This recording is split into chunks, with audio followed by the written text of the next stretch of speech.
Merci de nous rejoindre sur la 2STV, la première chaîne privée du Sénégal. Bienvenue dans ce nouveau numéro de Actu Show. Expliquant les raisons de sa défaite à la présidentielle, Abdoulaye Wade avait dit, je cite, « J'ai été vaincu par le PDS, entendez le parti de la demande sociale ». Un tel aveu avait alerté Macky Sall sur l'ampleur de la tâche qui l'attendait à la tête de l'État du Sénégal. Il a essayé d'enrôler le parti de la demande sociale en opérant des baisses sur les prix des denrées de première nécessité, des baisses jugées insuffisantes par une certaine opinion. Il a également renoncé à des impôts, mais rien n'y fait. La demande sociale se fait de jour en jour très présente. La surchauffe du front socio-politique a aussi occasionné des écarts de langage, des dérapages qui ont valu à des opposants une convocation devant la justice suffisant pour que le démon du délit d'offense au chef de l'État refasse surface. Mesdames, Mademoiselles, Messieurs, la question des denrées de première nécessité et son corollaire, ainsi que le délit d'offense au chef de l'État vont constituer le numéro principal de ce numéro de Actu Show. Et nous allons, dans la replay actualité, revenir sur quelques faits de l'actualité qui méritent commentaires et décryptage. Et pour ce présent numéro, je reçois comme d'habitude Soro Diop, il est journaliste, analyste. Soro Diop est le chef du desk politique du journal Le Quotidien.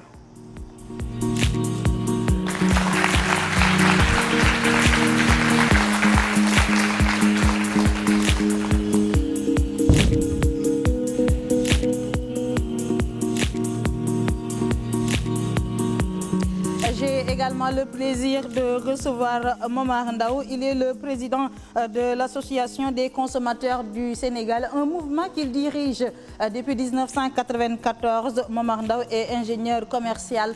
Il est également titulaire d'un master en régulation économique.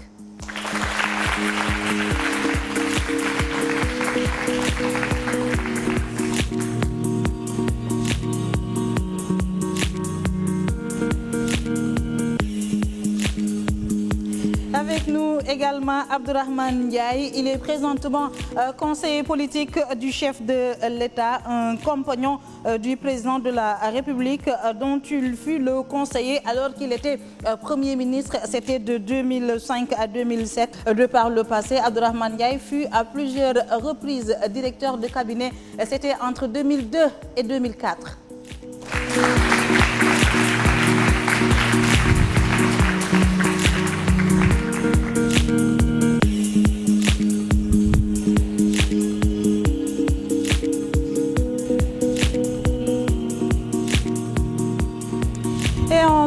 Avec nous pour ce numéro d'Actu Show, Mamadou Lamine Keïta. Il fut ancien ministre de la Jeunesse sous Abdoulaye Wade. Il fut également ancien secrétaire général de l'Union des jeunesses travaillistes libérales. Mamadou Lamine Keïta est titulaire d'un DEA au programme de 3e cycle international en économie. Il est membre du comité directeur du Parti démocratique sénégalais.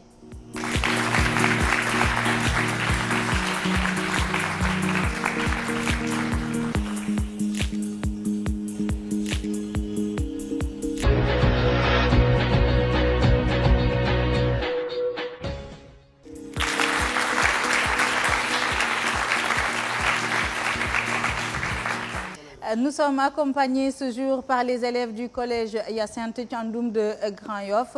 Nous allons suivre un de ces élèves qui va adresser un message aux invités de ce plateau.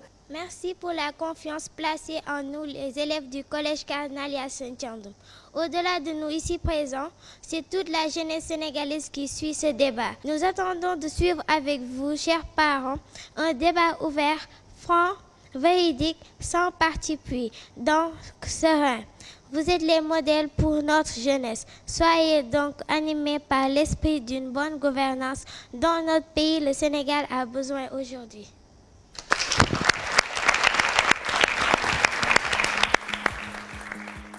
La vérité sort souvent de la bouche des enfants, des élèves qui invitent donc nos invités de ce jour à un débat franc mais également serein.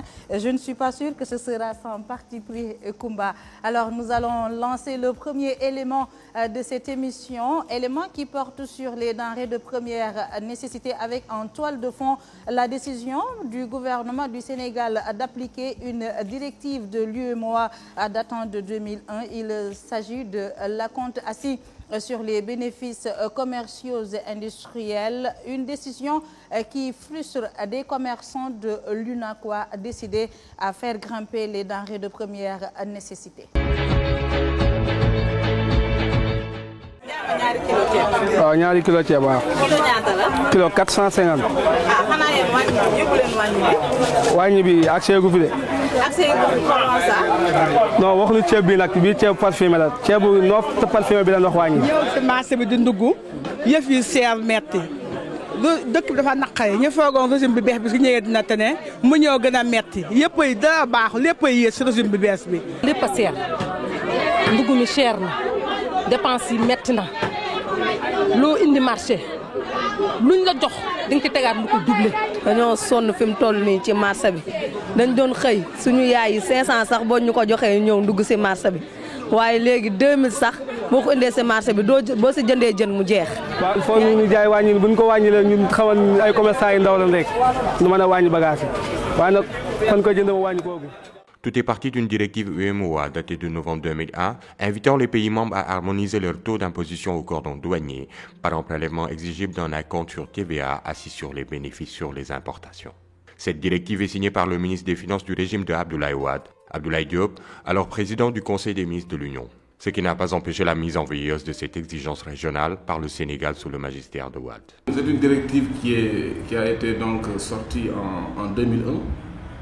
Et qui consiste donc à appliquer un acompte de 3% sur les bénéfices industriels et commerciaux. Mais Abdoulaye Wade avait refusé d'appliquer cette directive-là, parce que tout simplement, il pensait que ça allait aggraver l'inflation dans un contexte où véritablement les Sénégalais, étant donc sous le joug de nouveaux pouvoirs, n'avaient pas besoin quand même que les prix augmentent. Entre-temps, le palais a changé de pensionnaire. Macky Sall hérite de la dite directive UEMOA, la Direction générale des impôts, DGID, qui a mis en service dès janvier 2013 un nouveau code des impôts, objet de maintes protestations, revient le 29 mars dernier à la charge. Le mécanisme qui a consisté dans cet acompte BIC a été le moyen, vraiment encore une fois, de s'assurer que tous ceux qui importent, qui réalisent des bénéfices, acquitteront leur dette fiscale. Un prélèvement d'un acompte assis sur les bénéfices est donc fixé et arrêté à 3%. Dans le libellé de la directive UEMOA, il est stipulé, je cite, « Le principe est l'assujettissement à un acompte sur impôt assis sur les bénéfices de toutes les importations et les ventes effectuées par une entreprise assujettie à un régime d'imposition réel. » Le gouvernement a délibérément limité cet acompte aux importations, ce qui pousse les syndicats et associations de défense des commerçants et importateurs de produits de consommation à réagir. Parce qu'ils ont fait la baisse des impôts sur les salariés qu'il faut récupérer avec les commerçants. Les commerçants invités à une mise au point ont boycotté la rencontre, arguant le fait que c'est juste un prétexte fallacieux. Nous voulons une concertation, nous voulons une discussion, mais pas une invitation ou bien à nous informer. Ils nous ont appelés aujourd'hui pour nous informer, pour nous clarifier. Nous, on n'a pas besoin de clarification. Ce qu'on a besoin, c'est une discussion.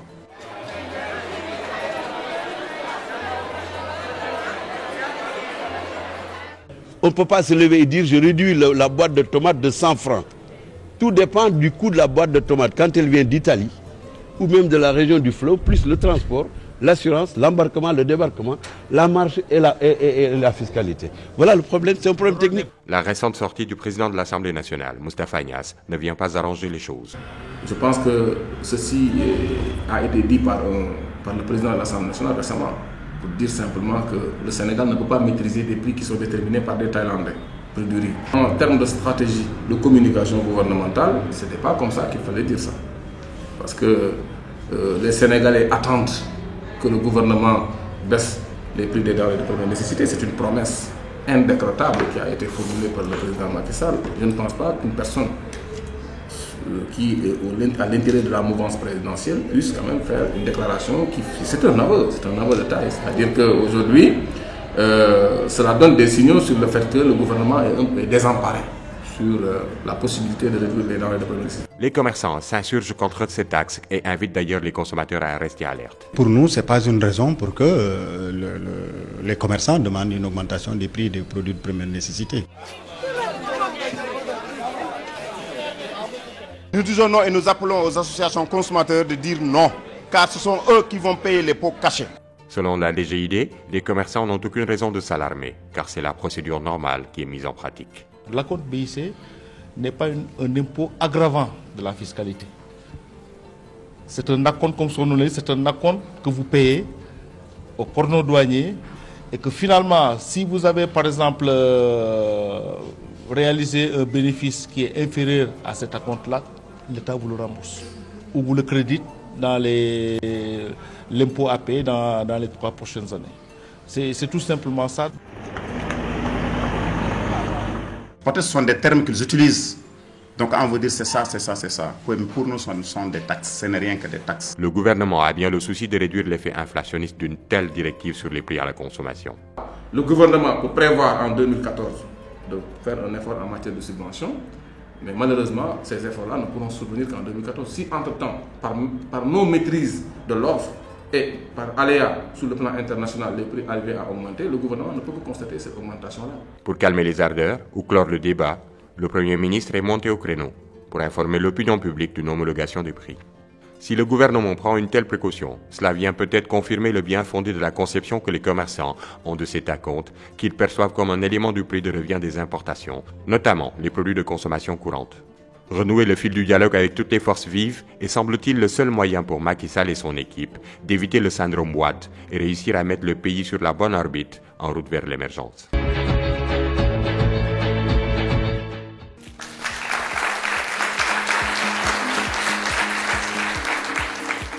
Alors, je vais commencer par Soro Diop. Cette polémique sur les denrées de première nécessité, est-ce dû aux promesses exprimées par Macky Sall durant la campagne ou à un manque de lisibilité dans le déroulement de la politique économique? Bon, permettez-moi d'abord, Maïmouna, de saluer les invités sur le plateau, de saluer les élèves du collège Yassine Thiandoum, et de vous dire que nous avons accueilli votre message avec beaucoup de baume au cœur. Nous espérons que vous tirerez profit du débat qui va se dérouler aujourd'hui. Moi, les problèmes de denrées, ce que vous dites, c'est tout cela à la fois. Mais pour moi, c'est quelque chose de plus profond que ça. C'est-à-dire que la question à laquelle je me pose, moi, c'est que est-ce que nous avons véritablement, nous, une politique économique depuis les indépendances jusqu'à aujourd'hui capable de mettre les consommateurs sénégalais à l'abri des fluctuations, à l'abri de l'impérialisme du prix du marché international. Nous n'avons pas traversé des crises comme certains pays africains, heureusement. Mais je suis sûr et certain que si on avait connu des crises comme la crise en Côte d'Ivoire, ce serait aujourd'hui excessivement désastreux pour notre pays. Parce que malgré l'ampleur que la Côte d'Ivoire a connue du point de vue de sa crise, on n'a jamais parlé de famine au niveau de la Côte d'Ivoire. Parce que tous ces pays, au Togo, les fonctionnaires sont restés pratiquement pendant 1 an, 10 mois, sans recevoir leur salaire. Et il y a eu un phénomène complètement particulier au Togo et dans ces pays, les campagnes nourrissaient les villes. Il n'est pas évident aujourd'hui que si on a une crise de cette ampleur, ou que si les fonctionnaires sénégalais restent 1 an ou 10 mois sans salaire, qu'ils puissent se rabattre sur la campagne pour être nourris. Vous savez pourquoi? Parce que nous avons pratiquement en Afrique de l'Ouest l'économie la plus extravertie. Absolument. pratiquement, on ne consomme rien de ce que nous produisons, ou on consomme peu de ce que nous produisons. Tant que cette tendance n'est pas inversée, on a beau faire des promesses sur la baisse des prix, il n'y aura aucune prégnance, il y aura de la volonté, mais la volonté va rencontrer les rigueurs véritablement du diktat du marché international. Mais Soro, est-ce que les populations sont imprégnées quelque part du choix de politique économique? Nous sommes une économie libérale. C'est quand même étonnant que dans une économie libérale, l'on demande au gouvernement de faire autant dans l'interventionnisme. Non, l'économie libérale n'est pas forcément ou absolument incompatible avec la liberté d'entreprendre ou l'action de l'État pour réguler des secteurs. Que ce soit aux États-Unis, que ce soit en France, que ce soit dans toutes les économies, les plus grandes économies libérales, on ne peut pas dire qu'il n'y a pas absolument l'interventionnalisme de l'État. Ce qu'on demande, et j'ai entendu Mouarnaou le poser, c'est que la production locale soit quand même protégée. Parce que c'est complètement désastreux aujourd'hui ce qui se passe, des oignons, des tonnes et des tonnes d'oignons qui sont jetés, des usines de tomates qui sont fermées, alors que la production locale, il en existe, mais parce que tout simplement, il n'y a pas eu la moindre garantie de protection du produit de la sueur, des labeurs, en particulier des producteurs sénégalais. Ça ne peut pas continuer. Il faut quand même qu'il y ait le sucre, c'est la même chose. Moi, je suis de la région du fleuve. Tout le long du fleuve, quand vous allez là-bas, vous avez l'impression que les gens sont des Mauritaniens. Tous les produits qu'ils consomment sont des produits qui viennent de la Mauritanie. Que ce soit l'huile, que ce soit le sucre, etc. Comment vous voulez, avec un phénomène, une porosité comme ça,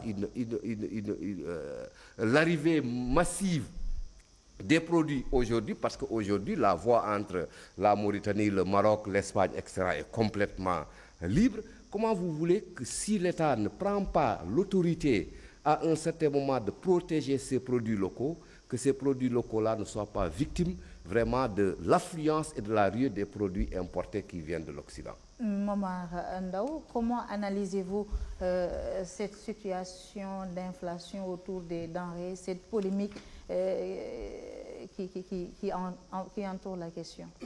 Bon, il y a polémique parce qu'il y a difficulté. Parce qu'en général, s'il n'y a pas de difficulté, vous n'entendez rien.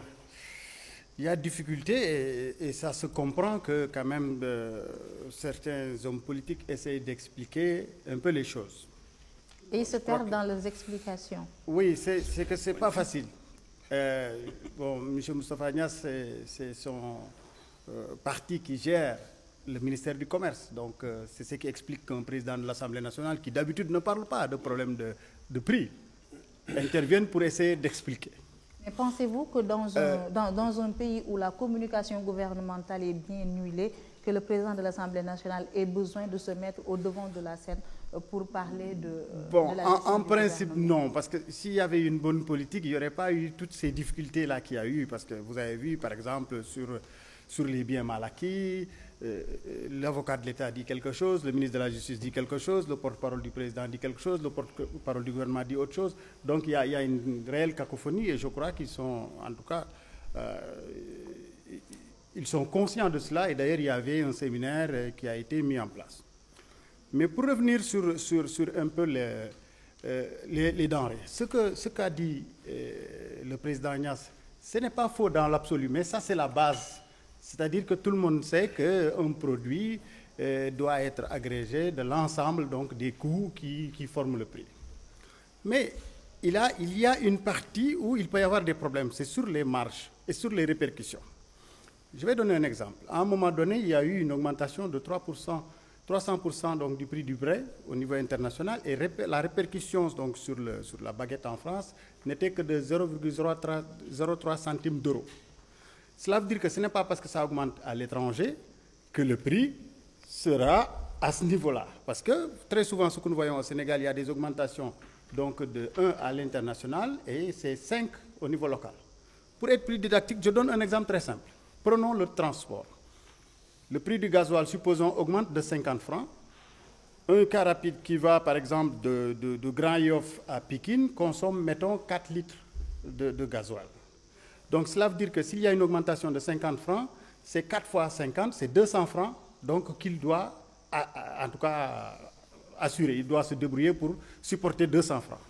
Maintenant, il a donc un nombre de personnes, de 20 personnes qui sont dans la voiture. Je ne parle même pas de ceux qui descendent en cours de route.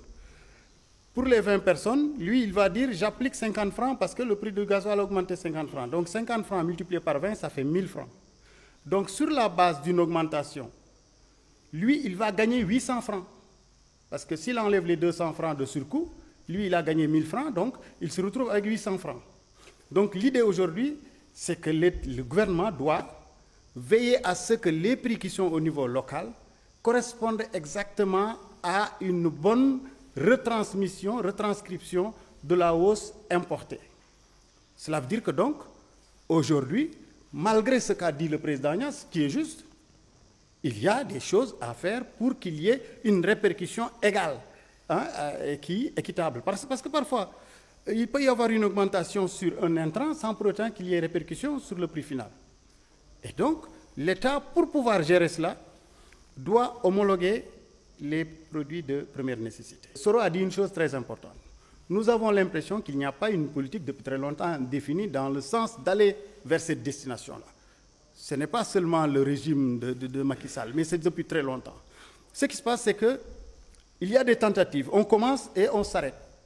On commence, on s'arrête. Parce que la protection des industries locales, c'est une chose qui a été initiée depuis longtemps, mais il n'y a pas eu de suivi, parce que c'est très dénoncé, parce qu'il y a la pression internationale. Même aujourd'hui, pour pouvoir protéger les oignons, puisque les conditions donc, de l'Organisation mondiale du commerce, on ne peut pas fermer nos frontières comme ça sans avoir donné en tout cas, une raison qui tourne autour des mesures sanitaires et phytosanitaires ou des choses comme cela. Donc ce que l'État a fait, il demande aux importateurs de ne pas importer, mais il ne peut pas leur dire n'importez pas. Il leur dit de ne pas importer, ils n'importent pas.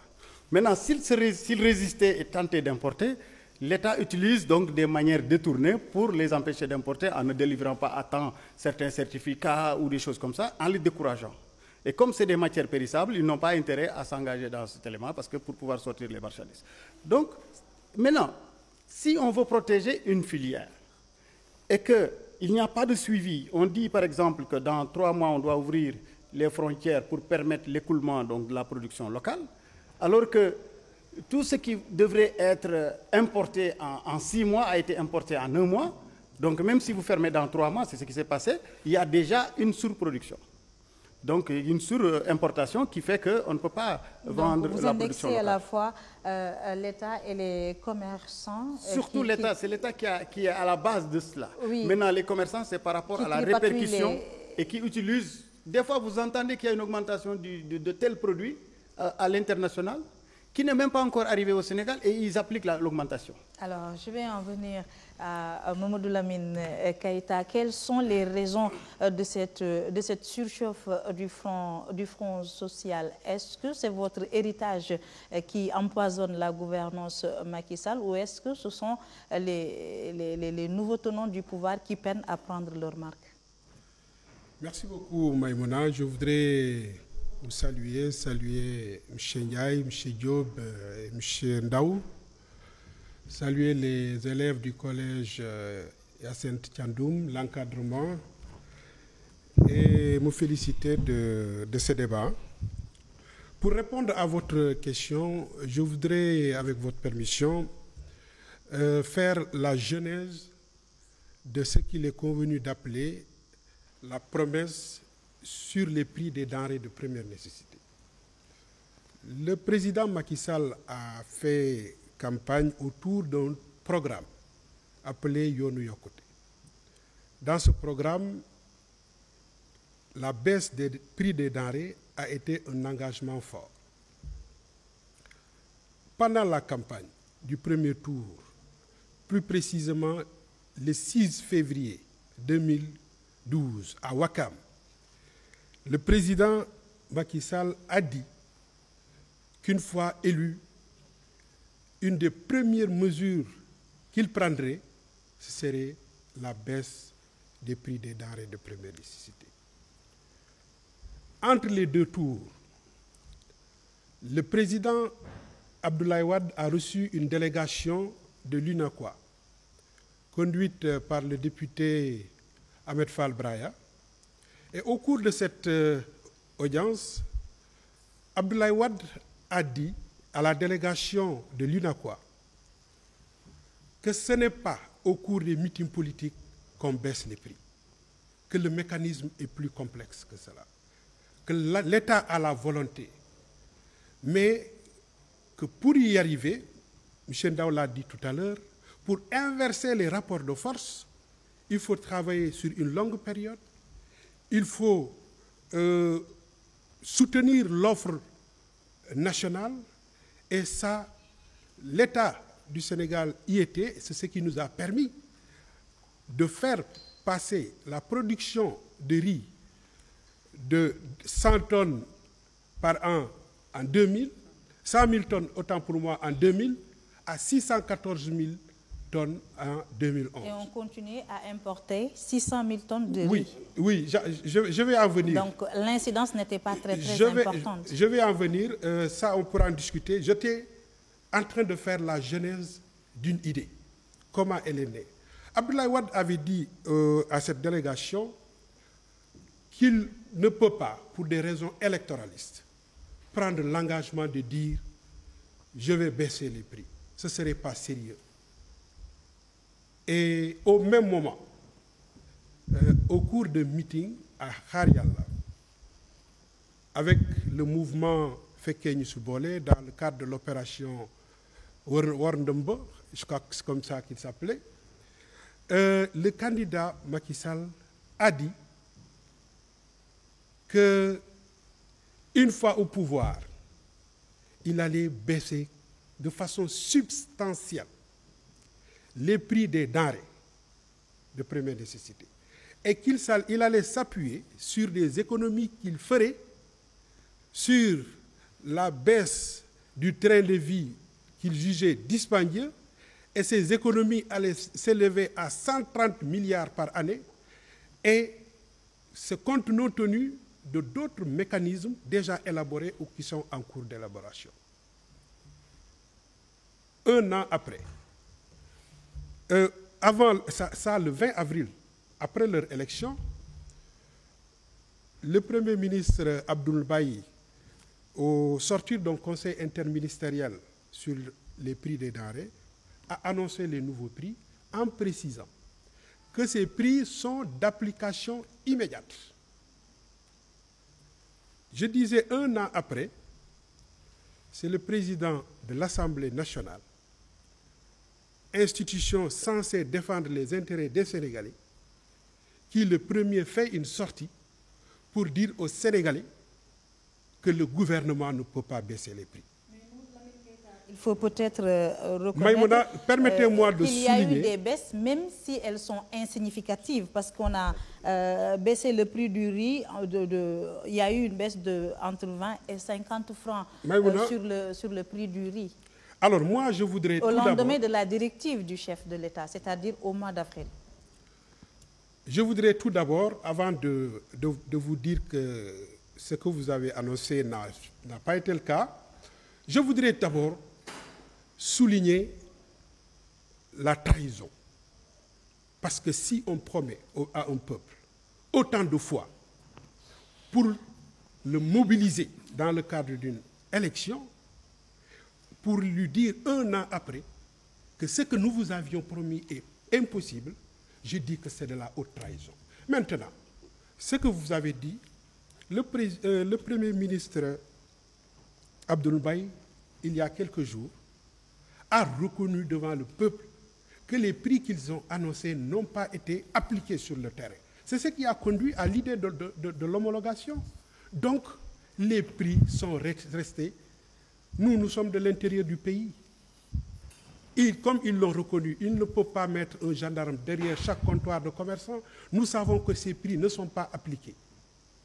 Donc, aujourd'hui, les Sénégalais achètent le riz, l'huile, le sucre à un prix aussi élevé qu'il ne l'était. Et Abdou Mbaye a dit que l'objectif n'est pas atteint, bien qu'il y ait eu des améliorations. Il faut reconnaître qu'il est difficile de contrôler les prix vendus au marché. Mais ce qui me désole, c'est qu'un an après, ils ont dit aux Sénégalais ce que Abdoulaye Wade avait dit à cette délégation de l'UNACOIS, exactement les mêmes termes. C'est ça qui n'est pas acceptable de la part d'un gouvernement sérieux. Merci.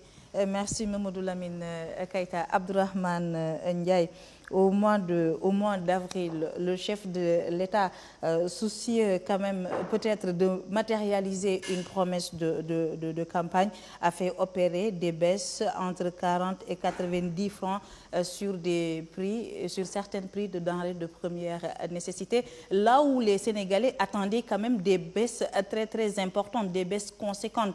Et puis, vous ne vous dites pas quelque part que s'il avait été possible de baisser les denrées de première nécessité, Abdoulaye Wade, qui a reconnu avoir été battu par le parti de la demande sociale, y aurait eu recours. Est-ce que finalement vous avez été élu autour d'une grosse supercherie politique? Ça, c'est vous qui le dites. Je ne le dis pas, je pose une question. Non, donc. Non, donc. Je voulais simplement saluer les potaches, nos enfants qui sont là, en profiter pour saluer mon ami Ndioben, dont je lis beaucoup les productions, je félicite. Momar qui défend les consommateurs, il est devenu célèbre. Et mon jeune frère, Mamadou Lamine Keïta, qui apparemment n'a pas encore digéré le 25 mars 2012. C'est vrai, ils auront eu des problèmes pour le digérer parce qu'ils n'y croyaient pas. Alors quand on parle de trahison, de haute trahison, je crois qu'à cause du serment des enfants, je ne rentrerai pas dans ces considérations. Celui qu'on peut traiter de haut traître n'est pas celui qu'on pense. C'est pas lui.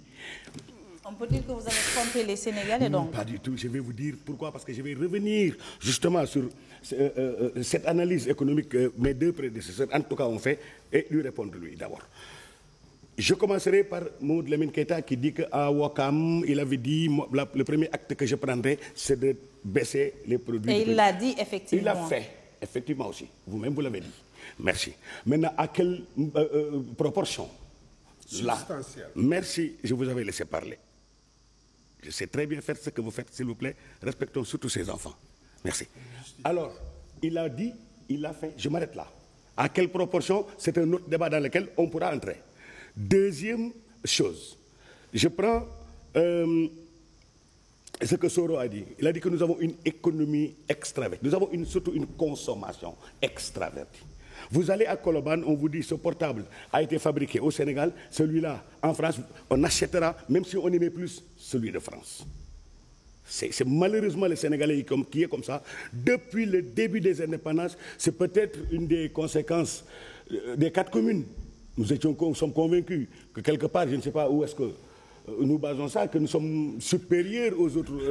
Parce que la catastrophe que vous prédisez, vous ne le prédisez pas, que vous envisagez si par extraordinaire elle devait venir. Elle est arrivée au Togo, vous avez dit, elle est arrivée en Côte d'Ivoire. Il n'y a pas eu de problème de famine. Si elle arrivait au Sénégal, effectivement, il y aurait de problème de famine. Parce qu'au Togo, ils mangent leur manioc. Ici, combien de fois a-t-on entendu parler du programme de manioc?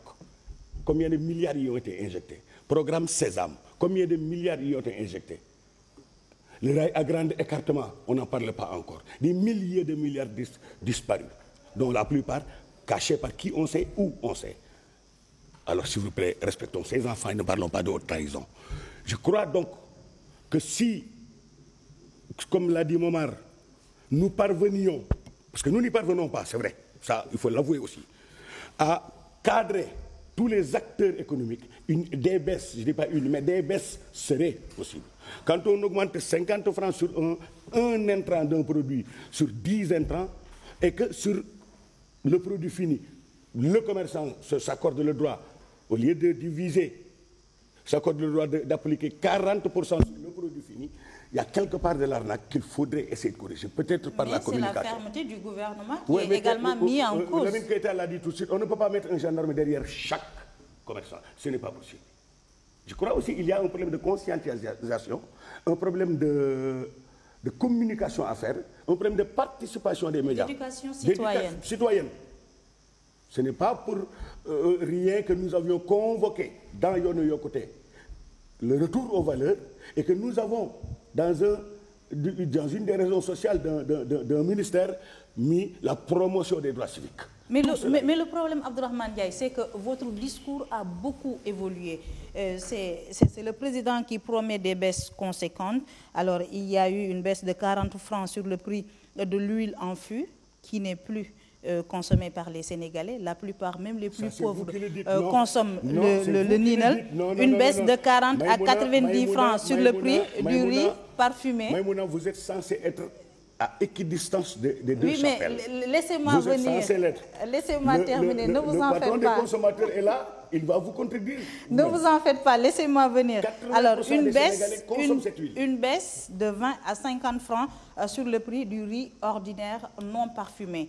Le 1er mai, le chef de l'État qui nous dit, et on va le suivre tout à l'heure, qu'il ne peut pas subventionner certains produits consommés par les Sénégalais, que lui, il ne subventionne que le riz brisé ordinaire. Et pourtant, dans les baisses d'avril 2012, vous avez bien baissé le prix du riz brisé parfumé. Donc le discours a beaucoup changé et on va d'abord suivre. Avant qu'on regarde, c'est tellement pour vous dire que le discours n'a pas changé. Pas du tout. D'ailleurs, ce que dit le président de la République, c'est exactement ce qu'a dit Niass. C'est-à-dire, Moustapha Niasse parle d'impuissance. Il fait un aveu d'impuissance. Non, c'est vous qui l'interprétez comme ça. Jamais il ne l'a dit. Il l'a démenti. Si vous revenez, c'est que vous voulez y croire et vous voulez le croire ainsi. Croyez-le ainsi. D'accord, on va regarder, on va suivre cet élément. On va suivre cet élément et on pourra discuter sur cette base. Merci. Dans ce pays, on dit que le gouvernement n'a pas baissé les prix des denrées. Il faut qu'on clarifie. Quand on parle de subventions, on veut soutenir le prix pour les populations démunies. Je le dirai en wolof pour mu gën a leer. njëg yi bi may ñëw avril 2012 le riz brisé ordinaire ceeb bu sew bi 100% brisé indien bi ñuy wax maanaam mu ngi doon jar 345 francs le kilo ba ñu ko subventionné waxtaan ci ina quoi ñu andi ko ba 280 mais dans les faits mu ngi jar 300 francs ci marché bi mais entre 300 et 345 il faut reconnaître quand même que am na baisse de 45 francs juróom-ñeenti dërëm. Maintenant, si nous avons subventionné, nous avons subventionné. Quand nous avons patron, nous avons subventionné. Quelqu'un qui veut manger un riz brisé, un riz parfumé, le tiep parfumé là, mais dans quoi fait si nous avons état de l'eau nous avons de quand nous avons subvention, nous avons dolé la nous avons vraiment amuñu katan ñoñu lañuy dolel wañi njëgli pour ñom. Sucre si c'est pareil, sucre bi ñu def ci saagi la muy le sucre cristallin mu ngi doon jar 700 francs tey mu ngi si 600 francs mënuñu wax ne njëg yi wàññeekuwul mais kuy jënd nag sucre bu jógee Paris xaw ma fan mais buy jar 1000 francs le kilo sa affaire la yow yaa koy parce que loolu foofu nga toll yaa koy jëndal sa bopp état bi mënul la si dimbale donc subvention dañu war a leeral ne pour néew si doole yi la ñun subventionné wuñu produit de luxe loolu dafa war a leer. Parce que riz parfumé wala am na xeetu ceeb yoo xam ne kilo bi am na yu dem ba 1500 ah mais kii jënd kilo ceeb 1500 basmati kooku kay mën na dem jënd lu ko neex si ceeb kooku kenn amul si droit wax ci lu nekk même duñu ko subventionné 1 franc donc ñi ñuy subventionné mooy ñi nga xam ne amuñu kàttan bu mag te prix yooyu wàññeeku na premier ministre wax na leen ko dëwlin ji c'est pareil waxuñu huile bi nekk ci bouteille ñu la koy jaar par litre ngay dem supermarché di ko jënd kooku état bi mënu ko subventionné c'est évident mais diwlinu barigo bi nga xam ne boo demee ci bitigi naar bi wala ci boutique bi dañuy tourner affaire bi mu jox la walaat ñooñu la ñuy subventionné diwlin boobu wàññeeku na parce que 1100 francs la woon non ñu ngi remee lu am solo la waaw.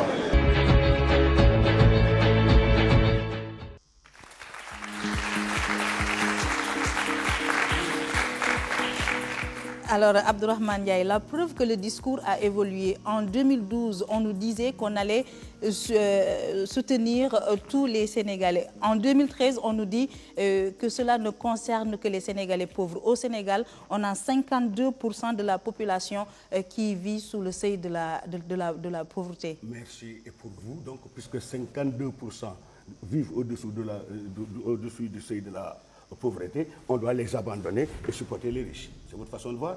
Ce n'est pas la nôtre. Ce n'est pas mon argumentaire. Non. Le discours n'a pas évolué. Pour soutenir quelqu'un, il faut qu'il soit en difficulté. Subvenir, c'est de là que vient le mot subvention. On subventionne quelque chose qui crée une difficulté à quelqu'un. Comme on relèverait quelqu'un qui est à terre. Mais il y a une mauvaise lecture de la réalité sociale. Si maintenant c'est madame la journaliste qui me coupe à tout oui, mais le riz brisé ordinaire n'est pas consommé par une grande majorité des Sénégalais. Vous savez pourquoi? Les plus pauvres consomment le riz parfumé parce que ça prend beaucoup moins d'huile pour la cuisson. C'est la tendance qu'il faut corriger. Il y a des possibilités d'amélioration de ce riz. Ce riz basmati qu'on prend n'est rien d'autre qu'une amélioration d'un autre riz. Il faut qu'on prenne l'habitude d'ancrer les gens dans la consommation interne. Je veux dire, tant que dans un pays, le paysan ne nourrit pas la population, on aura des problèmes comme cela. Si, en Côte d'Ivoire, on se nourrit d'attiéké, de manioc et de produits locaux, le paysan sera éternellement... Il faut changer les habitudes de Cela fait consommation. partie, je vous ai dit que c'est une question de communication, plus que de coercition. On ne peut pas prendre des habitudes de 40 ou 50 ans et venir dire aux gens tout de suite, vous allez manger ceci, cela. Ça ne se fait pas. Je n'ai pas fini. Rapidement, Abdourahmane. J'ai l'impression qu'on met la pression sur moi particulièrement. Mais je l'accepte. Parce que moi, je veux simplement prendre aussi ces enfants pour leur dire d'aller là où ils sont, au marché Grand Dakar, Ouakam, Grand Yoff, pour voir si les femmes, si les 70% des femmes qui vont au petit jour, au petit matin, au marché, n'achètent pas l'huile en fût. Il est là, même on a tué en bourgeoisie, c'est pourquoi tu ne le vois plus. Il existe. Et les gens s'en nourrissent. Merci beaucoup, Abdourahmane. Soro Diop, il n'est pas d'accord que le discours a bel et bien évolué. Êtes-vous d'avis que le discours de Macky Sall aspirant au palais de la République et celui de Macky Sall président de la République, n'y a-t-il pas une différence? Non, mais, objectivement, le discours a beaucoup évolué. Et je pense d'ailleurs que ce n'est pas une mauvaise chose que le discours évolue. Ce n'est pas l'opprobre, ce n'est pas une honte quand un discours d'un homme politique évolue en face d'une réalité. Ce qui est beaucoup plus dangereux, c'est qu'on soit en face d'une réalité brute et qu'on refuse d'examiner cette réalité. Là, on va droit au mur. Je pense que de la baisse promise durant la campagne des denrées de première nécessité, on en est revenu d'abord à une baisse de 3 denrées stratégiques ou considérées comme stratégiques. C'est-à-dire le sucre, l'huile et le riz. Et je ne pense pas que le sucre, l'huile et le riz soient exclusivement les 3 denrées de première nécessité. Mais on en est revenu quand même à ces 3 denrées stratégiques. C'est vrai que ces denrées impactent beaucoup plus sur le quotidien, le vécu des populations. Mais moi, ce que j'ai toujours défendu et que je réitère aujourd'hui, c'est la nécessité d'avoir une ambition, une grande ambition d'une politique économique réelle pour ce pays. Vous savez, ces histoires de subventions, ces histoires à chaque fois de campagne électorale, qu'il faut aider le monde paysan à avoir des intrants, etc., ce sera un éternel recommencement. Tant que dans ce pays, on ne bâtit pas une économie nationale suffisamment solide, qu'on fasse de l'agriculture un véritable enjeu, un véritable centre dynamique d'une économie. Parce qu'au rythme où vont les subventions, le gouvernement ne pourra pas investir. Tous les gouvernements qui sont succédés dans ce pays j'utilise souvent cette expression, c'est de gouvernement fiscalivore. Et malheureusement, quand on n'a qu'une démarche de fiscalité uniquement comme seule priorité économique, c'est le plus petit des Sénégalais qui en compatit. C'est sa poche qu'on va solliciter. Et c'est ce qui arrive souvent. Mais il faut encourager la création de richesse. Moi, je veux aujourd'hui qu'on en arrive à des agriculteurs qui sont capables eux-mêmes de subventionner leur propre agriculture. Que des agriculteurs deviennent même des promoteurs dans le domaine agricole. Je veux qu'on en arrive aujourd'hui à un agriculteur qui soit capable, parce qu'il a généré suffisamment. Moi, je préfère payer le riz du paysan de la vallée plus cher, par démarche patriotique peut-être, parce que si je paye son sac de riz de 25 kilos, si je le paye à 10 000, je l'enrichis et demain, ces 10 000 qu'il a, cette plus-value qu'il a, lui permettra encore et encore et encore d'élargir le champ de son action, d'élargir le pouvoir de sa richesse. Et que même que ces agriculteurs soient capables demain de financer la retraite dans le monde agricole. Qu'il y ait des banques agricoles qui sont suffisamment solides parce que détenues par des agriculteurs qui en ont accès. Je veux des fameuses Sénégalais. Plutôt que de continuer à polémiquer autour des prix des denrées, d'exiger de la part du gouvernement des subventions, ne faudrait-il pas encourager la création de richesses des Sénégalais qui ont le pouvoir d'achat de supporter le rythme d'augmentation des denrées de première nécessité. Ne devons-nous pas reconnaître une bonne fois pour toutes que le gouvernement ne peut pas agir sur les cours mondiaux? Mais moi, c'est ce que je veux dire. Moi, cette polémique, depuis longtemps, quand il y a eu la polémique entre Mimran et les gens de l'INACOA à propos du sucre, j'ai dit aux gens là, la meilleure réponse que les commerçants sénégalais peuvent apporter à cela, c'est d'aller investir, avoir des influents, investir dans la vallée du fleuve, avoir aussi une compagnie sucrière, utiliser des milliers et des milliers de travailleurs sénégalais, faire la concurrence à Mimran sur ce terrain-là. Mais être derrière un grand magasin, vous avez un fax, votre secrétaire qui est votre femme ou bien votre fille, appelé de l'Inde ou de qui pour amener de lui, c'est trop facile et ça ne crée aucune plus-value pour les Sénégalais. Il faut que les Sénégalais soient plus entreprenants que ça. Il faut qu'ils investissent le champ rural, qu'ils transforment le milieu rural en véritable économie qui apporte la plus-value dans le pays. Alors, Momar Ndao, est-ce que les produits visés par les baisses, est-ce que ces produits sont aujourd'hui, est-ce que ce sont les produits réellement consommés par les Sénégalais, vous le consumériste? Bon, je pense qu'il y a un élément fondamental. Le président Macky Sall parle de subvention. Depuis qu'il est là, il n'a rien subventionné sur le riz. Il n'y a aucune subvention sur le riz. Il faut qu'on soit clair. Il parle de parfumé et de non parfumé, mais le gouvernement n'a rien subventionné sur le riz. Et c'est ça qui est grave. Parce qu'aujourd'hui, la baisse qu'il y a eu, c'est une initiative des commerçants. C'est les commerçants qui ont dit « je baisse ». Or, tout le monde sait que les commerçants sont là pour gagner de l'argent. Pourquoi ils sont arrivés à baisser? C'est ça la question. Parce qu'entre les deux tours, ils ont augmenté de manière artificielle les prix. Et qu'est-ce que les commerçants ont fait? Ils sont venus discuter avec les deux candidats, avec Macky Sall et avec le président, en leur disant si vous gagnez, nous, on peut baisser les prix. Mais si vous prenez un prix, le riz parfumé ordinaire était fixé par l'État du Sénégal à 335 francs le kilo. D'accord? Alors, ils l'augmentent jusqu'à 25 000. Et après, ils vous le disent, ils vont le baisser à 20 000, alors que ça coûtait 14 750. Oui, nous avons reçu le pool programme de Macky Sall, parce qu'ils ont rencontré les associations de consommateurs, c'était à la maison du parti. Ils disent qu'ils vont baisser le prix du riz à 20 000. On leur a dit non, le prix officiel de ce riz que vous voulez mettre à 20 000, aujourd'hui, il est à 14 750. Comment vous allez le faire à 20 000? Vous allez augmenter les prix? Ils disent, ah bon, on le dit oui. Ils disent, l'huile, ils vont le baisser à 1000 francs.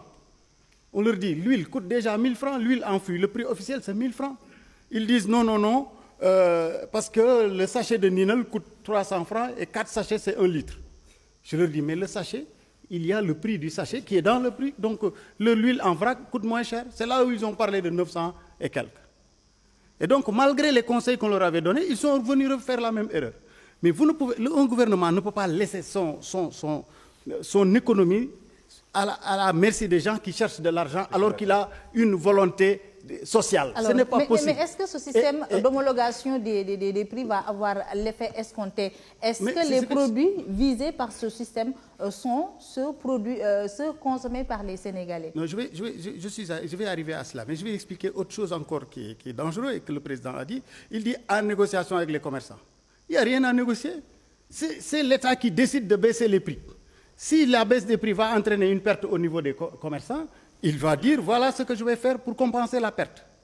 Mais si le commerçant est en mesure de baisser, ça veut dire que dans la structure des prix, il y a des niches de spéculation et le gouvernement doit aller chercher la niche de spéculation et l'enlever. Voilà comment on travaille. Et ça ne demandera à l'État de ne mettre aucun argent. Pourquoi? Parce qu'aujourd'hui, qu'est-ce qui se passe? Je vous ai expliqué la répercussion des prix. Si la répercussion n'est pas normale, il faut que l'État puisse avoir les moyens de voir. Mais la loi 94-63 du 22 août 94 sur les prix, la concurrence et le contentieux économique dit que les prix sont déterminés par le libre jeu de la concurrence. S'il n'y a pas de concurrence, c'est le consommateur qui est mort.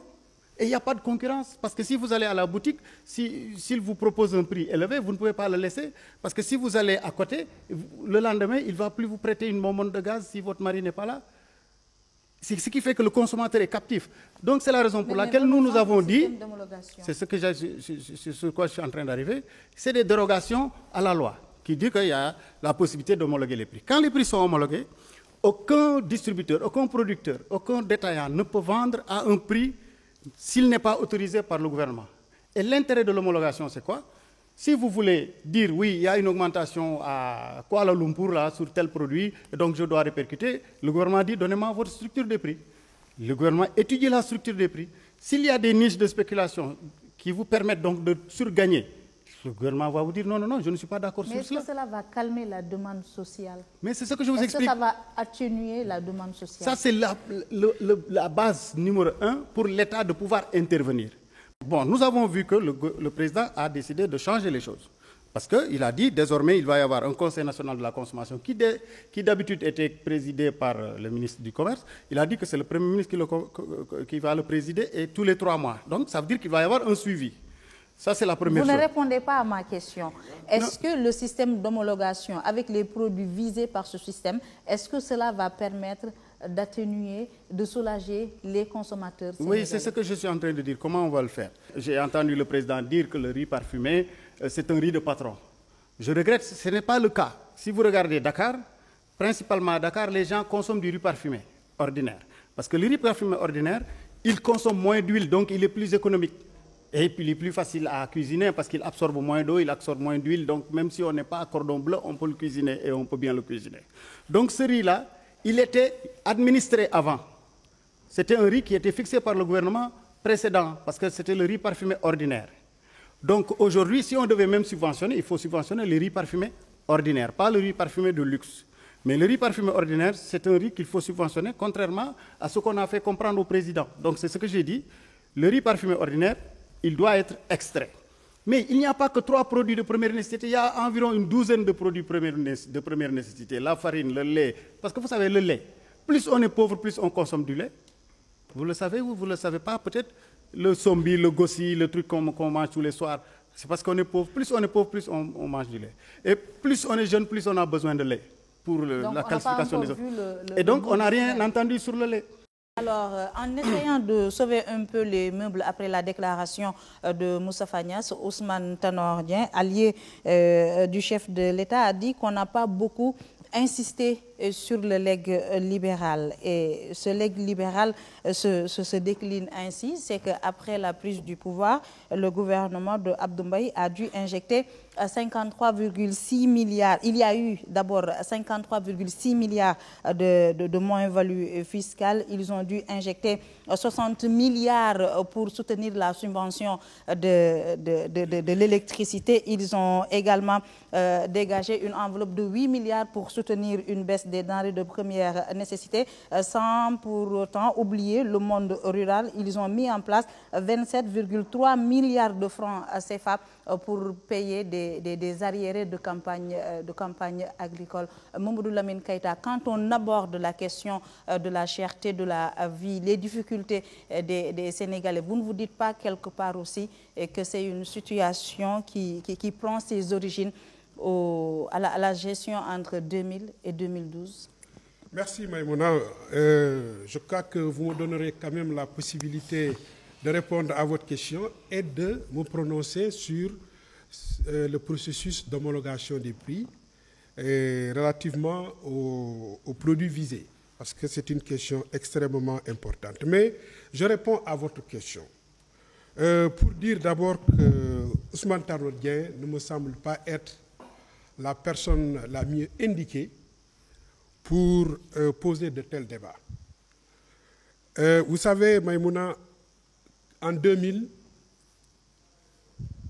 le régime libéral a trouvé, et ça c'est le dernier Premier ministre de Abdou Diouf, en la personne de M. Loum, qui l'a dit, qu'en 2000, ils nous ont laissé 191 milliards.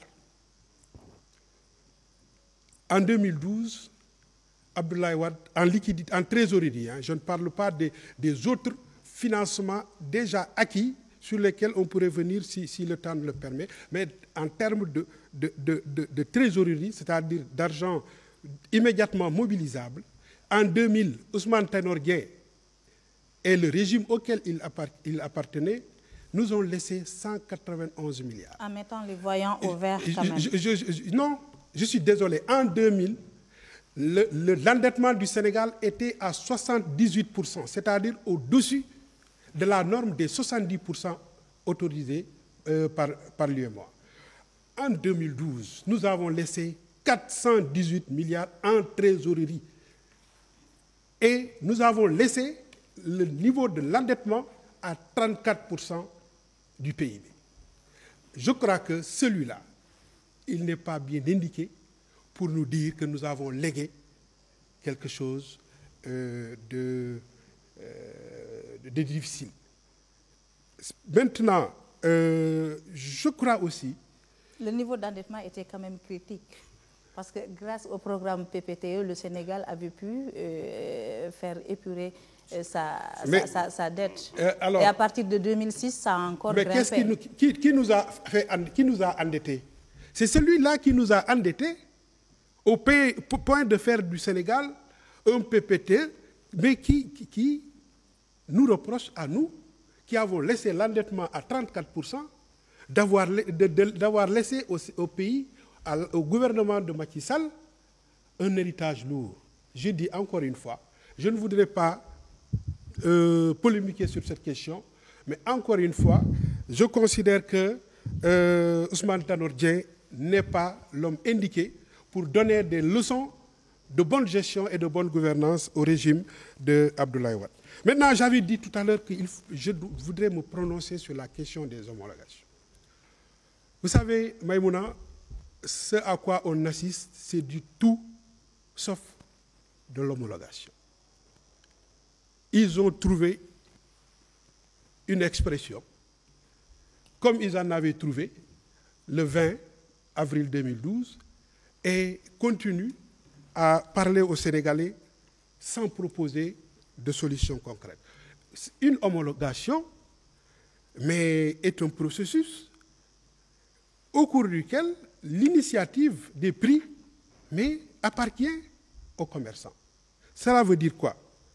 Que ce sont les commerçants qui proposent une structure des prix à l'État, libre à celui-ci d'accepter ou de refuser. Quand l'État accepte, on dit qu'il homologue les prix.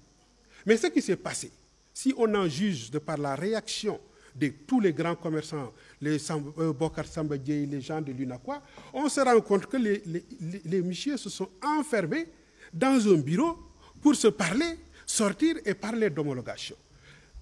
Pire, si vous avez bien écouté les propos du Premier ministre, il dit ceci, que ce sont les 3 produits, huile en fût, riz ordinaire brisé et le sucre qui sont visés.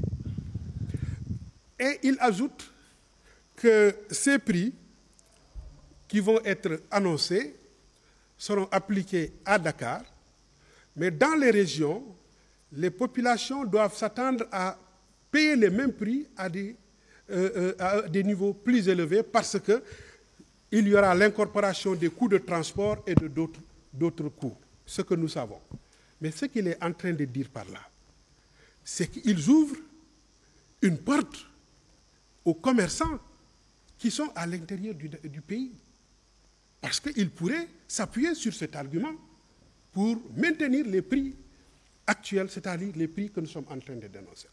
Alors, si vous prenez les 2 produits essentiels, Maïmouna, vous prenez le riz ordinaire brisé.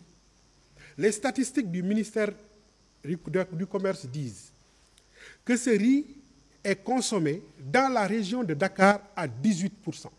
C'est-à-dire, si vous prenez toute la quantité annuellement consommée du riz ordinaire brisé au Sénégal, seul 18% de cette quantité est consommée dans la région de Dakar. Puisque le président de la République dit que les autres qualités de riz ne sont pas concernées, cela veut dire que si vous prenez la quantité totale de riz annuellement consommée au Sénégal, mais cette homologation qu'il nous annonce avec beaucoup de bruit, mais ne concerne que 18% de toute la quantité. Mamadou Lamine Keita, on va boucler cette question sur les denrées avec vous, Abdourahmane Ndiaye. Vous avez décidé de mettre en place une nouvelle politique agricole. Vous prévoyez d'accroître le montant du programme d'équipement rural qui est passé de 200 millions selon vos chiffres à 4,8 milliards. Vous avez décidé de doter le monde rural d'un programme de reconstitution du capital financier. Vous avez également là-dessus injecté des milliards et vous prévoyez de produire 1,8 million de tonnes de riz d'ici à l'horizon 2018. Ce sont des décisions que vous avez prises en faveur du monde rural. Mais quelle est la politique agricole qui sous-tend toutes ces annonces? Merci Maïmouna. Je trouve que c'est un peu déséquilibré la façon dont vous conduisez le débat, parce qu'on ne peut pas donner la parole à quelqu'un qui va vous donner des statistiques sur Dakar qui ne représentent même pas 50% de la population et reporter et projeter mais ça arrêtez sur le de Sénégal. me reprocher de déséquilibrer le débat. Je ne déséquilibre pas le débat. Au lieu de me laisser répondre, vous me posez une autre question qui va amener d'autres réponses. Ça va être plus long et vous me coupez à chaque moment. C'est à vous de répondre à ma question. C'est à vous de répondre à ma question et de répondre aux interpellations de Mamadou Lamine Keita. Je n'ai même pas besoin de répondre parce que je lui répondrai simplement que Dakar n'est pas tout le Sénégal. Que Dakar, c'est pas parce qu'il y a 18% au Dakar qu'il y a 18% au Sénégal. Le Dakar fait peut-être 3, 4, 5 millions d'habitants. Le Sénégal fait 13 millions d'habitants. Donc 18% de Dakar, je crois que les enfants sont nos maîtres aujourd'hui. 18% de Dakar ne fait pas 18% du Sénégal, aussi bien pour le riz, comment dirais-je, brisé, que pour le sucre cristallin. Je reviens encore sur ce que j'ai dit, parce que moi-même, je ne trouve pas encore satisfaction dans ce qui est encore projeté pour le monde rural. C'est peut-être parce que je suis encore un paysan. Là, je parle pour moi, je ne parle pas pour ma chapelle. Tant que le paysan sénégalais ne nourrira pas l'homo sénégalensis, on ne s'en sortira pas. Ça, c'est clair. Tant que le paysan sénégalais, comme le paysan français, nourrit les Français, comme le paysan chinois nourrit les Chinois, tant que le paysan sénégalais, baykat au Sénégal, Mais il faut une politique agricole, une grande révolution agricole pour arriver à cela. L'actuelle politique ou l'actuel projet de politique agricole vise d'abord à mettre ce paysan à l'aise, un peu plus à l'aise. Je crois qu'ils n'ont jamais été aussi à l'aise qu'en 2012 avec le prix plancher que l'État avait fixé. Les gens sont allés jusqu'à vendre le kilo à 300 francs. Ça ne s'est jamais vu de mémoire de paysans et je suis fils de paysan. Et toute ma famille est une famille paysanne. Je crois que tout ce qui tendra à les mettre à l'aise sera la bienvenue. Mais on a encore un paysan assisté. Justement, jusqu'à ce que cette assistance se termine. Parce que aussi, même si vous allez à l'hôpital, vous êtes malade, on vous met sous assistance médicale, vous ne pouvez pas y être éternellement. C'est pour que vous puissiez dépasser ce stade et vivre et respirer par vous-même. C'est exactement le stade auquel nous sommes. Alors il faut rendre le paysan beaucoup plus à l'aise, peut-être pour lui permettre, avec cette communication dont je vous parle, avec cette maintenant introversion de notre économie et de notre consommation, amener le paysan à nourrir les Sénégalais.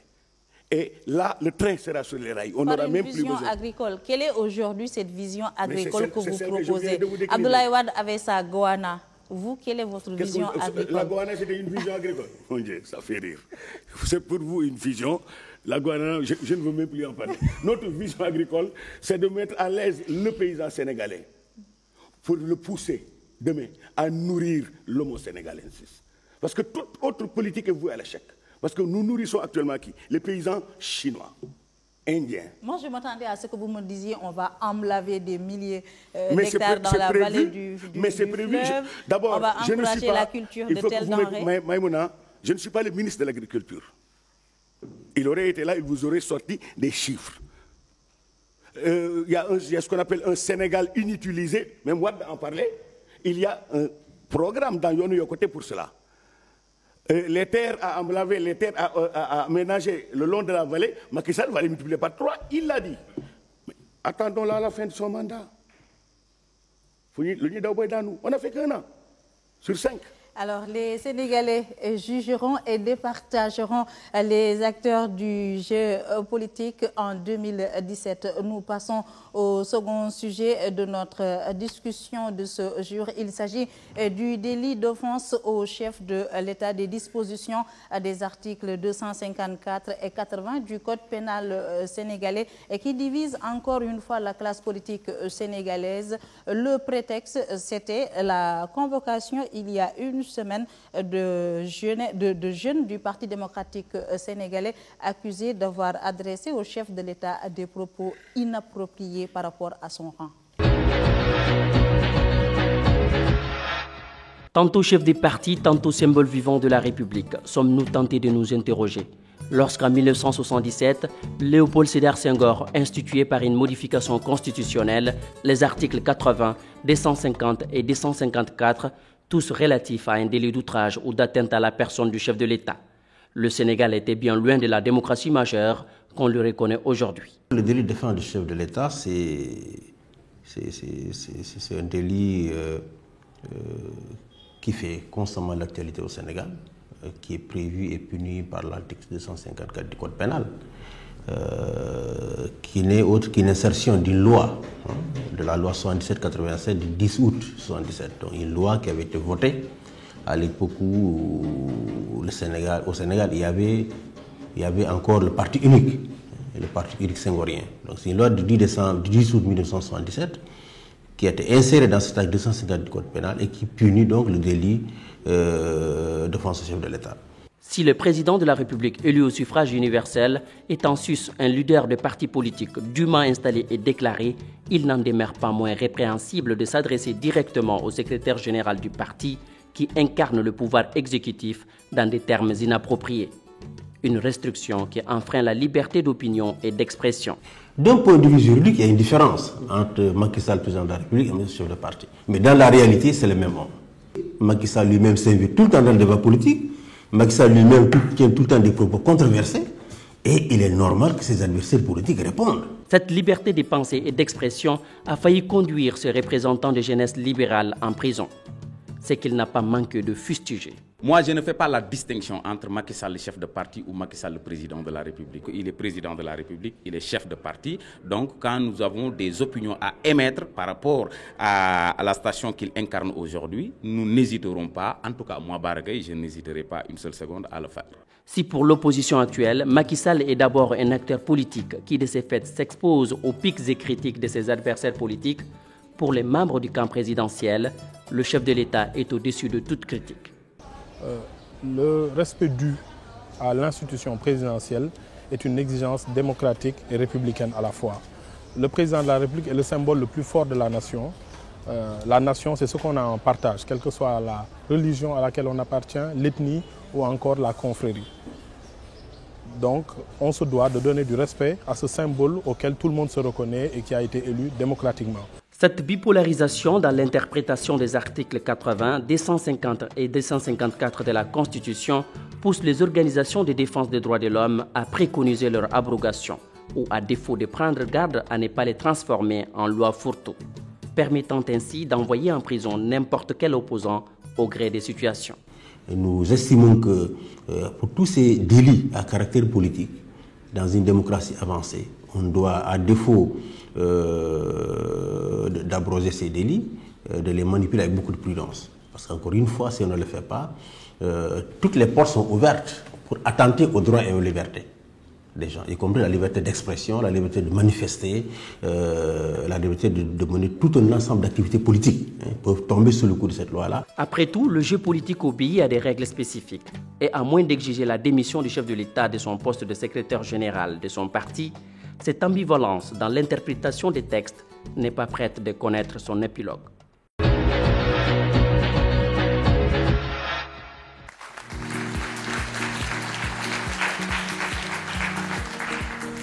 Alors, une question qui aurait pu être réglée par les assises nationales, c'est-à-dire que le chef de l'État ne soit plus obligatoirement chef de parti.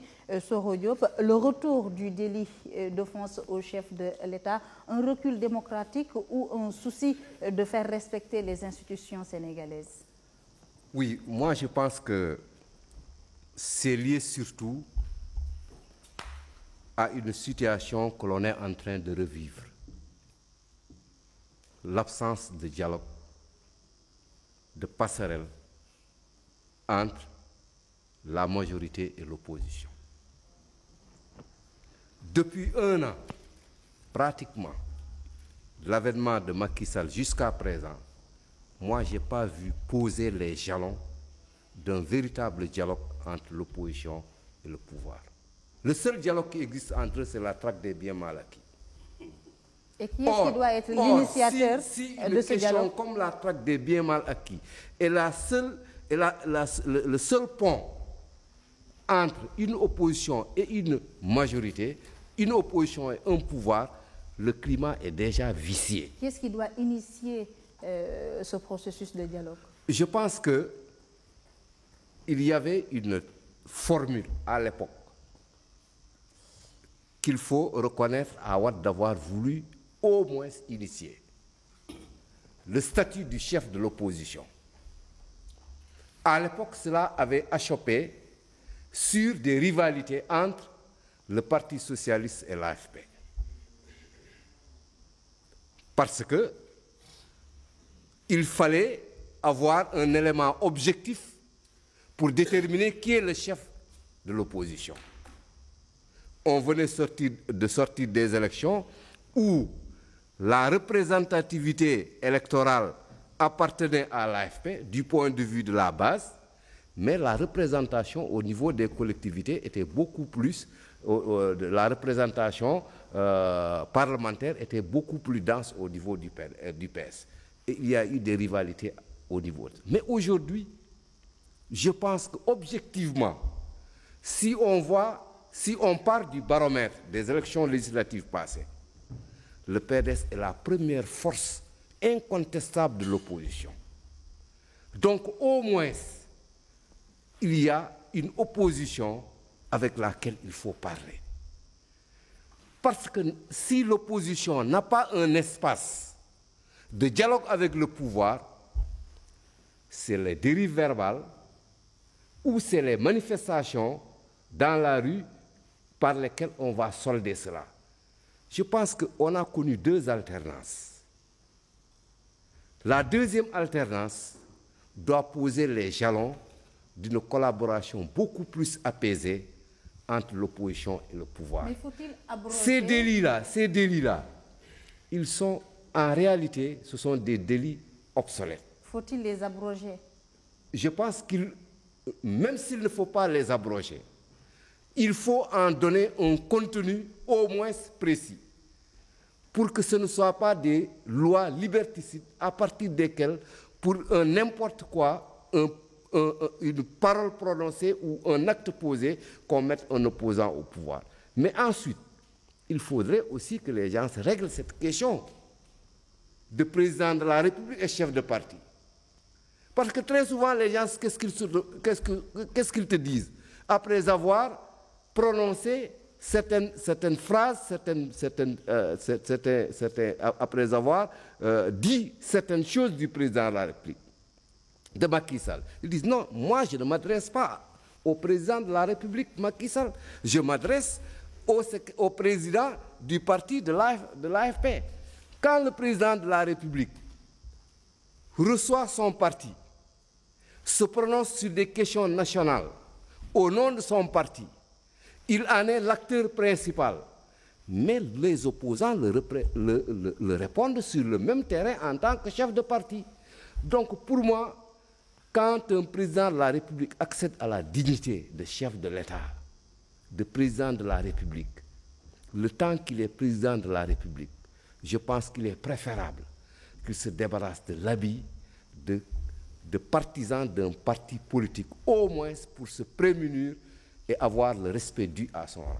Merci beaucoup.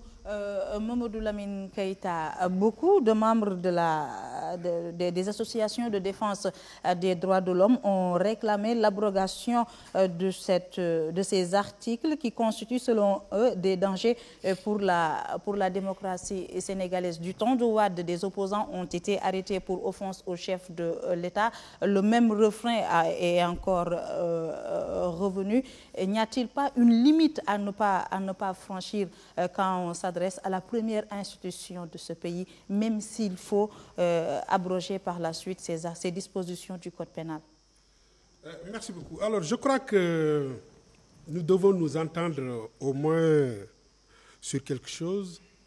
C'est le respect que nous devons tous au président de la République. Nous sommes contre tout propos, toute attitude irrévérencieux à l'égard du président de la République, qui est la clé de voûte de nos institutions.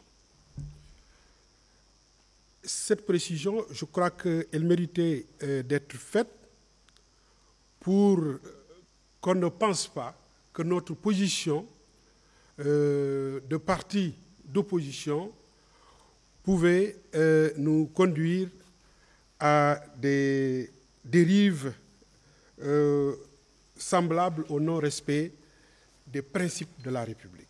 Cela dit, vous savez, dans la dynamique, dans l'évolution de notre République, Senghor, Abdou Diouf, Abdoulaye Wade ont chacun posé un acte fort qui a contribué à la consolidation de notre démocratie. À mon avis, s'il y a aujourd'hui deux interpellations qui s'adressent au président Macky Sall, un président né après les indépendances, il s'agit effectivement de faire la démarcation entre le président de la République et le chef de parti. Sur cette question, il ne peut pas faire moins que ses prédécesseurs. Sinon, il ne serait pas, de ce point de vue, entré dans l'histoire. Le deuxième point, c'est de passer tout bonnement à l'abrogation de cette disposition. Sur le premier point, vous l'avez rappelé, ça a été un engagement, encore malheureusement un engagement non tenu. C'était un engagement pris devant le peuple des assises, qui n'est pas encore respecté. Pour le second point, pourquoi je dis que c'est avec Macky que nous devons vivre l'abrogation? C'est un document qu'il a signé avec des réserves. Oui, d'accord. Même si il l'a signé avec des réserves, les réserves ont porté sur des points précis. Mais même s'il n'avait pas signé, je dis qu'aujourd'hui, pour éviter au Sénégal, ce que Soro Diop a dit tout à l'heure, que des personnes puissent tenir des propos irrévérencieux à l'égard du président de la République pour dire je m'adresse au chef de l'État, au chef de parti, je crois que pour nous éviter cela, le président Macky Sall devait marquer la rupture. Cela me paraissait important parce que vous ne pouvez pas être chef de l'État le jour et chef de parti le soir. Si je m'attaque à vous le soir, je ne m'attaque pas au chef de l'État, je m'attaque au chef de parti. Maintenant, pourquoi je pense qu'il faut abroger ce texte? Vous savez, il y a quelques décennies, toutes les grandes démocraties avaient cette disposition dans leur texte. Mais avec l'évolution du respect des droits humains, de la liberté des personnes, mais toutes les grandes démocraties sont en train d'abroger cette disposition. Parce qu'on considère que ce n'est rien d'autre qu'un des vestiges du délit de lèse-majesté, longtemps décrié par Montesquieu dans l'esprit des lois, mais qu'on a transplanté, transposé dans notre droit républicain. Il n'y a pas abrogation. Certains chefs d'État ont choisi délibérément de ne pas y avoir recours. C'est le cas de Giscard, de Mitterrand, de Jacques Chirac. Mais c'est ce que je dis. Malheureusement, nous ne pouvons pas, nous, avec ce que nous avons connu comme sceau démocratique, continuer à dire on fait les choses à moitié. Merci beaucoup. Alors, Abdourahmane Ndiaye, c'est une loi, ce sont des dispositions suspicieuses. Certains soupçonnent même les tenants du pouvoir d'y avoir recours pour punir des adversaires politiques. Faut-il, dans le contexte actuel et dans l'évolution actuelle de notre démocratie, abroger les dispositions concernant le délit d'offense au chef de l'État ou l'atteinte à la sûreté de l'État? Je serais très gêné si c'est nous qui avions amené cette loi ici au Sénégal. Comme la CREI qu'on décrit à gauche et à droite, c'est des lois que nous avons trouvées ici. Et bien gardées au chaud, bien appliquées quand ça a arrangé. Aux Sénégalais. Mais ce n'est pas pour rien que vous avez été élu à 65%. On ne nous a pas élus pour ça, je recommence encore à me couper, on ne nous a pas élus pour ça, Madame Mandour. Aux enfants ici, on leur apprend, je suis sûr, de respecter ceux qui sont plus âgés que vous. Oui ou non? Merci. On respecte toujours. Ça dit, c'est dans notre culture. Il doit du respect. Celui qui a été choisi par tous les Sénégalais pour être le premier d'entre eux et la seule personne vivante qui soit une institution, il doit être protégé. Ce n'est pas un premier venu, un n'importe quel mécontent qui va l'insulter demain. On insulte le Sénégal en l'insultant. Que ce fût Senghor, que ce fût Diouf, que ce fût Wade ou que ce soit Macky Sall ou demain Maïmouna Ndour. Mais Abdoulaye Wade a entendu toutes sortes d'insanités. Macky Sall en entend aussi. Abdoulaye Wade en a emprisonné on l'a traité de menteur. Abdoulaye Wade en a emprisonné comme il a voulu. Ne revenons pas sur ce débat, laissez-moi répondre à votre question. Je veux dire, ça résulte, c'est vrai, peut-être, de ce manque de dialogue. Mais Soro, il y a un problème. Au Sénégal, il n'y a pas encore d'opposition.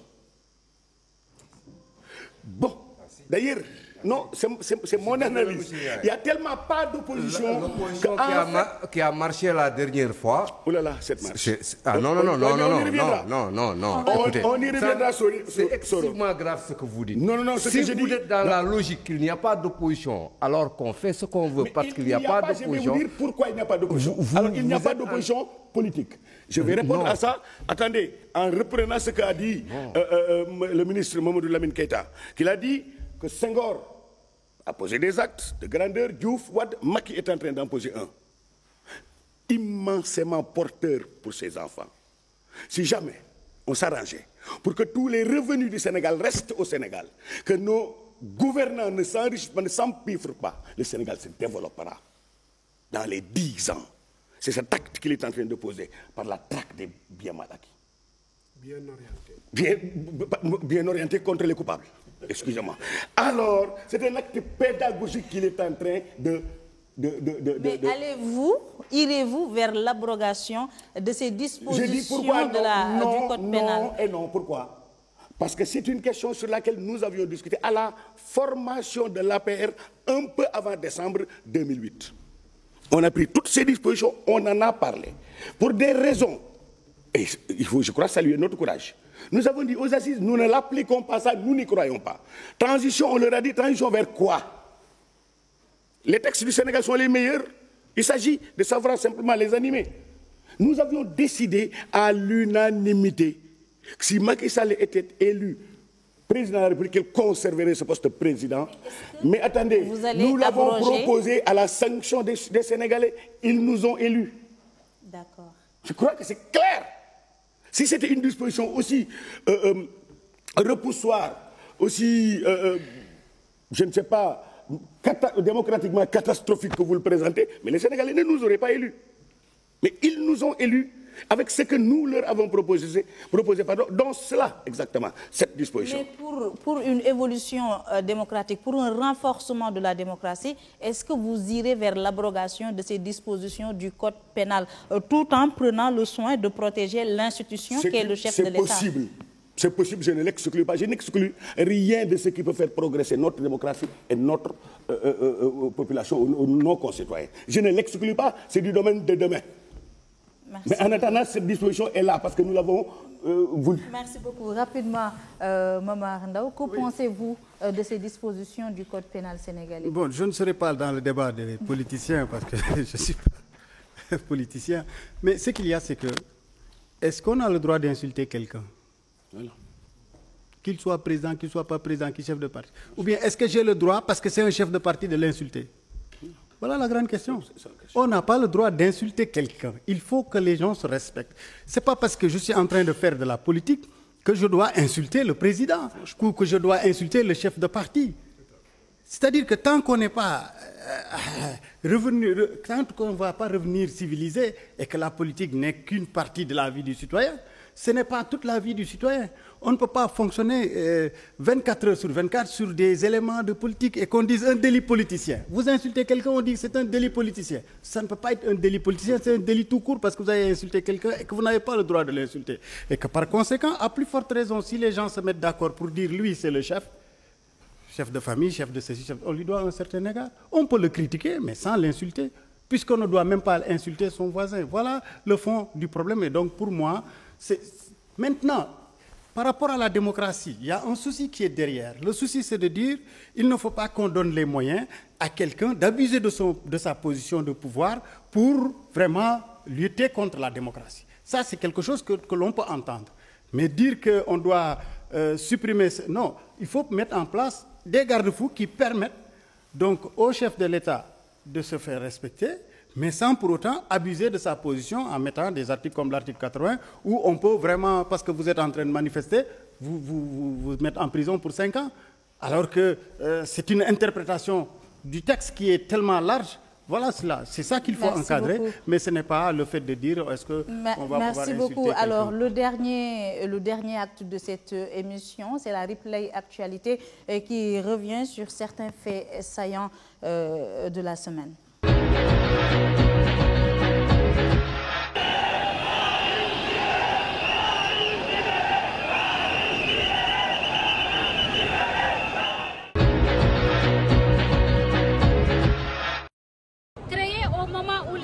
Dispose d'une loi sur la parité, l'actuel conseil est composé de 97 hommes et 23 femmes, soit 19% du taux sur un effectif de 120 conseillers.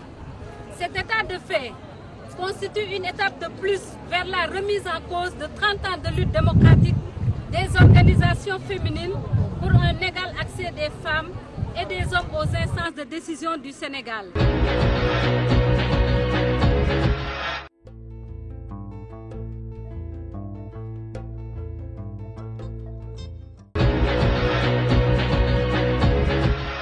Aujourd'hui, on est dans une situation de casus belli avec le ministère. Je pense qu'il faut quand même que le ministre ressaisisse, ou en tout cas que vous le ressaisissiez. Ah ouais.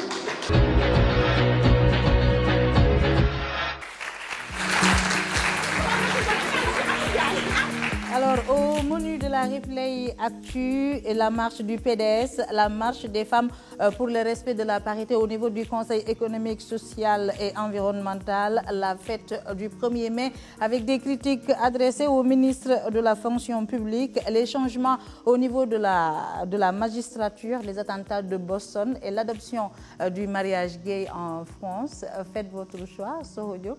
Bon, je fais le choix pour les marches. Pour la marche du PDS et pour la marche des femmes sur la parité. Pour la marche du PDS, parce que moi, je me réjouis qu'il y ait une opposition dans le pays. Et il y a une opposition.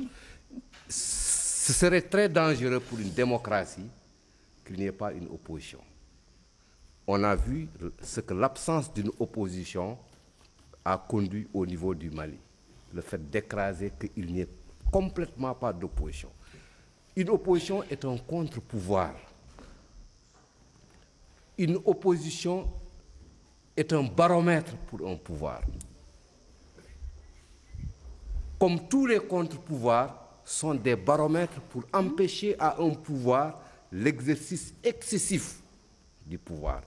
Il faut qu'il y ait quelque chose qui arrête le pouvoir. Et pour la marche des femmes? Pour la marche des femmes, je vais donner le dos pour qu'elles me chicotent, parce que ces femmes-là sont devenues quand même un lobby excessivement important, excessivement dense, et qui pratiquement risque de nous mettre à coupe réglée. Parce que sur la question de la parité, le Conseil économique et social pour l'environnement, ce ne sont pas des mandats électifs. Au nom de quoi on va réclamer une parité dans un Conseil économique et social environnemental où les mandats ne sont pas électifs? Elles n'ont pas raison. Elles n'ont pas raison. Et mieux, le président leur a posé une véritable réplique. Quand il s'agissait de choisir des femmes pour les amener, des organisations pour les femmes ont choisi des femmes. Elles n'ont pas appliqué le principe de la parité. Merci beaucoup, Soro. Momar, rapidement, quel est l'élément sur lequel vous allez commenter? Je vais prendre la marche des femmes pour le Conseil économique et social. Pourquoi? Parce qu'en fait, elles ont raison, elles n'ont pas raison. Elles n'ont pas raison sur le plan strict du droit, puisqu'on parle de postes électifs. Elles ont raison parce que le Sénégal est à un niveau d'avancement tel qu'aujourd'hui, on devrait avoir suffisamment de femmes dans des instances même de réflexion, parce que maintenant, on voit même des femmes qui sont garagistes. Donc, cela veut dire qu'il n'y a plus de tabou par rapport à la gente féminine. Il est vrai que ceux qui devaient décider de proposer, parce qu'il y a des textes qui disent que c'est telle structure qui doivent proposer, devraient proposer, bien sûr, en tenant compte de la parité. Ils ne l'ont pas fait, mais le président aurait pu aussi corriger dans son quota pour pouvoir rééquilibrer les choses. Merci. Allez-y, rapidement. Maintenant, ce que ça m'inspire, cette marche, c'est qu'en fait, au niveau du Conseil économique et social, on a oublié les chrétiens, on a oublié la presse, on a oublié les consommateurs, etc. Il y a beaucoup d'oubli, et donc c'est normal qu'aujourd'hui, les femmes se battent pour cela, même si sur le plan strictement légal, effectivement... Elles n'ont pas raison. Voilà. Mamadou Lamine Keïta, les éléments que vous choisissez rapidement. Alors vraiment, je ne commenterai pas les propos de M. Ndiaye. Je suis tellement surpris qu'en sa qualité de conseiller politique du président de la République, qu'il puisse dire qu'il n'y a pas d'opposition dans ce pays après ce qui s'est passé dernièrement lors de la marche du PDS.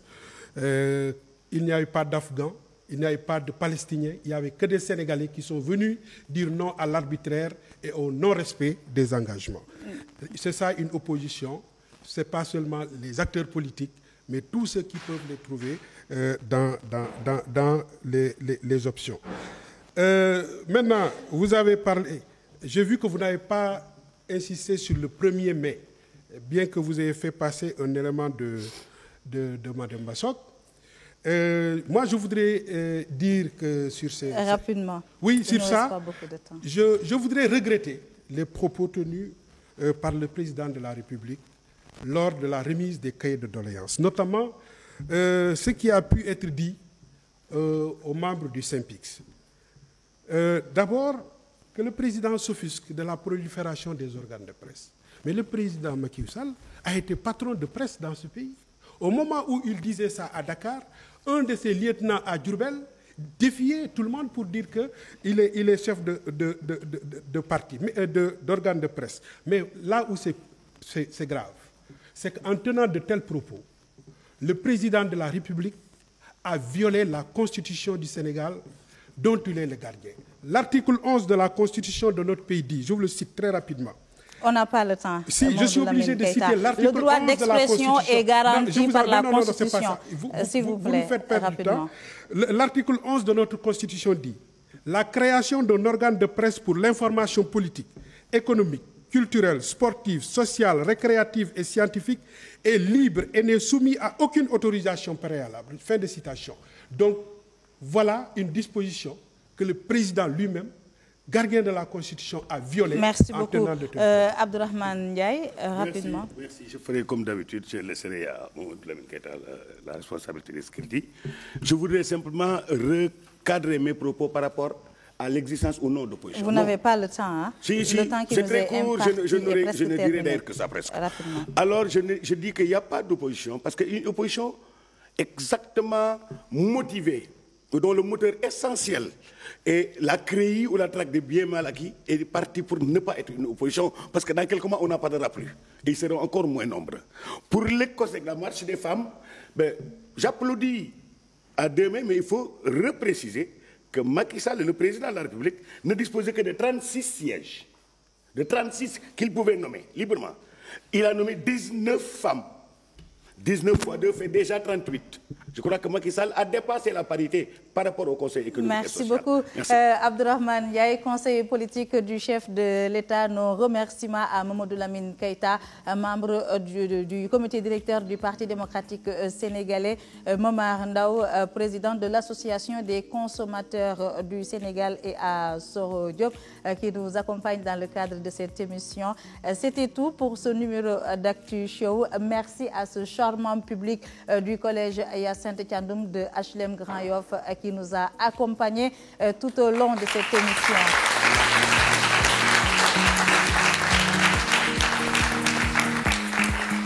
Et merci d'avoir choisi la 2STV. C'était Actu Show. Merci. Au revoir. My heart's a stereo, it beats for you, so listen close. Hear my thoughts in every note. Whoa, and make me your radio, and turn me up when you feel low. This melody was meant for you.